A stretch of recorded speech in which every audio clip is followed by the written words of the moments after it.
नमस्कार, जय भीम, नमो बुद्धाय। साथियों, आज 14 अक्टूबर है। 14 अक्टूबर 1956 को बाबा साहब डॉक्टर भीमराव अंबेडकर ने हिंदू धर्म को ठुकराते हुए बौद्ध धर्म ग्रहण किया था। और न सिर्फ अकेले ग्रहण किया था, बल्कि उनके साथ 5 लाख अन्य बहुजनों ने भी बौद्ध धर्म ग्रहण किया था। बौद्ध धर्म ग्रहण करने के पहले उन्होंने त्रिशरण या त्रिरत्न का उद्घोष किया था, और उस त्रिशरण के तहत बुद्धम शरणम गच्छामि, धम्मम शरणम गच्छामि, संघम शरणम गच्छामि का उद्घोष किया था गगनचुंबी आवाज़ों के साथ।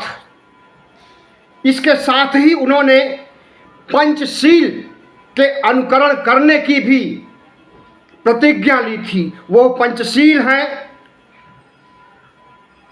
हत्या नहीं करना,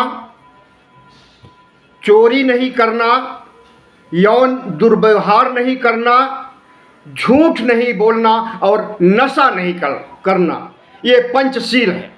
तो त्रिशरण और पंचशील के साथ साथ उन्होंने 22 प्रतिज्ञाएं लिया था, और अपने 5 लाख अनुयायियों को ये प्रतिज्ञाएं दिलाया था, और हिंदू धर्म का परित्याग करके बौद्ध धर्म को ग्रहण करने की प्रेरणा दी थी। और उनका यह कार्यक्रम उनके मौत से ठीक 52 दिन पहले हुआ था। यानी 14 अक्टूबर को बाबा साहब डॉक्टर भीमराव अंबेडकर ने बौद्ध धर्म ग्रहण किया, और उसके 52 दिन बाद 6 दिसंबर को महानिर्वाण प्राप्त किया था। महापरिनिर्वाण प्राप्त करने के बाद हर साल बाबा साहब डॉक्टर भीमराव अंबेडकर को महापरिनिर्वाण दिवस पर याद किया जाता है, उनके जन्म दिवस पर याद किया जाता है। उसके बाद 14 अक्टूबर 1956 की उस घटना को भी याद किया जाता है, जब उन्होंने एक बहुत बड़ा संदेश दिया था बहुजन समाज के लोगों को, दलित समाज, ओबीसी समाज, एससी एसटी समाज के लोगों को, और बौद्ध धर्म को अपनाने की प्रेरणा दिया था। तो साथियों, आज के संदर्भ में बाबा साहब की 22 प्रतिज्ञाएं, त्रिशरण और पंचशील हर एक बहुजन के लिए, हर एक ओबीसी, दलित, आदिवासी के लिए बहुत ज़रूरी है। क्योंकि हिंदू धर्म की जिस जकड़न में हम सदियों से जकड़े हुए हैं, अभी भी अधिकांश या यूं कहें आधे से अधिक बहुजन समाज के लोग उसी गुलामी, उसी मनुवादी मानसिकता के शिकार हैं, और उन्होंने बाबा साहब डॉक्टर भीमराव अंबेडकर का अनुकरण नहीं किया है। लेकिन आज 14 अक्टूबर को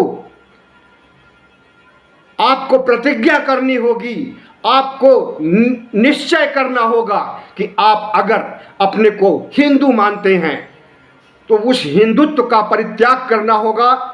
राम कृष्ण तमाम देवी देवताओं, 33 करोड़ देवी देवताओं का परित्याग करना होगा, और तथागत बुद्ध में आस्था रखनी होगी। बगैर तथागत बुद्ध में आस्था रखे हुए बहुजन समाज का कल्याण नहीं हो सकता है, और गरीबी, मुफलिसी, अन्याय और जहालत की जिंदगी से निजात नहीं मिल सकता है। तो बाबा साहब डॉक्टर भीमराव अंबेडकर एक भविष्यदर्शी भी थे, दूरदर्शी भी थे, और उन्होंने जो हमें शपथें दिलाई हैं, कसम दिलाई हैं, प्रतिज्ञाएं दिलाई हैं, उसका हमें अनुकरण करना चाहिए। और अगर अनुकरण नहीं करेंगे तो पहले जैसे ही हमारी स्थिति बदहाल बनी रहेगी। जैसा कि संविधान लागू होने के पहले, आज़ादी के पहले हमारी स्थिति थी, उसी स्थिति की ओर हम फिर से चले जाएंगे। क्योंकि मनुवादी शक्तियां एक बार फिर से हिंदू राष्ट्र बनाने की ओर आगे बढ़ रही हैं।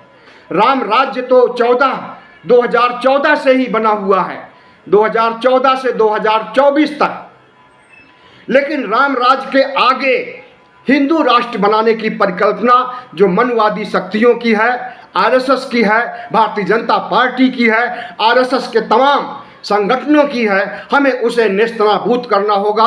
और अगर हम बहुजन समाज के लोग हिंदू धर्म का परित्याग करके बौद्ध धर्म अपना लेंगे तो उनका हिंदू राष्ट्र का सपना साकार नहीं हो सकता है, क्योंकि हमें वो हिंदू मानते हैं और किसी न किसी रूप में हम भी अपने को हिंदू मानते।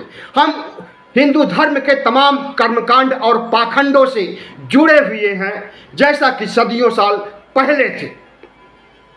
उस बेड़ी को, सदियों साल की बेड़ी को हमें तोड़ना होगा, मुक्त होना होगा और बाबा साहब डॉक्टर भीमराव अंबेडकर के बताए हुए रास्ते पर, फूले दंपति के बताए हुए रास्ते पर हमें चलना होगा और पेरियार के बताए हुए रास्ते पर तथागत बुद्ध, गुरु नानक और कबीर, रैदास जैसे तमाम संतों की एक बहुत बड़ी लिस्ट है।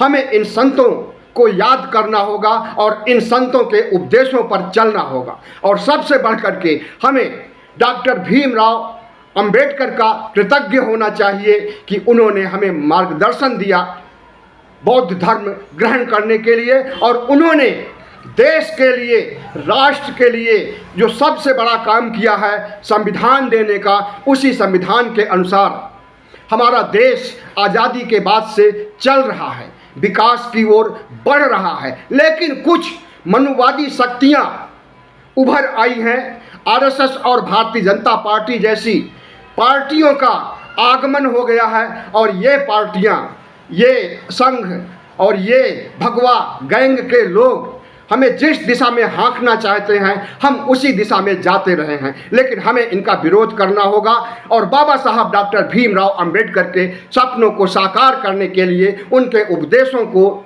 उनके संदेशों को अपनाना होगा। हमें अंबेडकरवादी बनना होगा, हमें बुद्धिस्ट बनना होगा, हमें मानवतावादी बनना होगा, हमें विज्ञानवादी बनना होगा, हमें तार्किक बनना होगा। तभी हमारा कल्याण हो सकता है, हमारे समाज का कल्याण हो सकता है, पूरे बहुजन समाज का कल्याण हो सकता है। और जब पूरे बहुजन समाज का कल्याण होगा तो देश का कायाकल्प अपने आप हो जाएगा। बाबा साहब डॉक्टर भीमराव अंबेडकर ने जो 22 प्रतिज्ञाएं दिलाई थी, उसमें से हम कुछ प्रतिज्ञाओं को आपको स्मरण कराना चाहेंगे। पूरा 22 प्रतिज्ञाओं का तो हमारे पास समय नहीं है, आपके पास भी समय नहीं है, लेकिन हम कुछ प्रतिज्ञाओं को जरूर उल्लेख करना चाहेंगे। पहला, ब्रह्मा विष्णु महेश में अब मैं कोई आस्था या श्रद्धा नहीं रखूंगा। नंबर 2, राम और कृष्ण में अब कोई आस्था नहीं होगी, न ही इनकी पूजा करूंगा। नंबर 3, गौरी गणपति के साथ हिंदू धर्म के अन्य देवी देवताओं या यूं कहें 33 करोड़ देवी देवताओं में कोई आस्था नहीं होगी, कोई श्रद्धा नहीं होगी और न ही हम इनकी पूजा करेंगे। नंबर 4, मैं भगवान के अवतार में भरोसा नहीं करूंगा। मनुवादी शक्तियों ने, ब्राह्मणों ने हमें कहा है कि भगवान के 24 अवतार हुए हैं। कुछ 24 अवतार की बात करते हैं, कुछ 10 अवतार की बात करते हैं, लेकिन उसमें से न 10 अवतार सही है और न 24 अवतार सही है। भगवान बुद्ध को भी इन्होंने 10 अवतारों की श्रेणी में रखा है, लेकिन तथागत बुद्ध का पुनर्जन्म में कोई विश्वास नहीं था, आत्मा परमात्मा में कोई विश्वास नहीं था, इसलिए हम भी विश्वास नहीं करेंगे। चौथा, मैं भगवान के अवतार में भी भरोसा नहीं रखूंगा। पांचवा, मैं इस पर भी नहीं भरोसा करूंगा कि बुद्ध विष्णु के अवतार थे, यह एक झूठ और प्रोपोगंडा है। छठा, मैं न तो श्राद्ध अर्पित करूंगा न पिंडदान करूंगा। सातवां, मैं बुद्ध की दीक्षा उपदेश के खिलाफ कोई भी काम नहीं करूंगा। आठवां, ब्राह्मणों के अनुसार कोई कर्मकांड नहीं करूंगा, किसी भी पाखंडवाद में नहीं शामिल होऊंगा जिसे ब्राह्मणों ने बनाया है। मैं समता और मानवीयता में भरोसा रखूंगा। 9वां, मैं समता और मानवीयता में भरोसा रखूंगा। 10वां, मैं समाज में समानता लाने की भरसक कोशिश करूंगा, पूरी कोशिश करूंगा। मैं बुद्ध के अष्टांगिक मार्ग का पालन करूंगा। 12वां, मैं बुद्ध के 10 परमिताओं का भी पालन करूंगा। इस तरह से बाबा साहब डॉक्टर भीमराव अंबेडकर ने हमें 22 प्रतिज्ञाएं दिलाई हैं, जिसे हमें व्यवहारिक बनाना है, सैद्धांतिक भी मानना है और व्यवहारिक रूप से, प्रायोगिक रूप से भी हमें इनका अनुसरण करना है, इन्हें अपने जीवन में उतारना है। बाबा साहब डॉक्टर भीमराव अंबेडकर ने हमें जो संदेश दिया है, उस संदेश को हम अंबेडकरवादी होकर के फॉलो करेंगे। इसे आप 23वीं प्रतिज्ञा समझ लीजिए। बहुत बहुत धन्यवाद। हमारे चैनल को सब्सक्राइब कीजिएगा, लाइक कीजिएगा और शेयर कीजिएगा।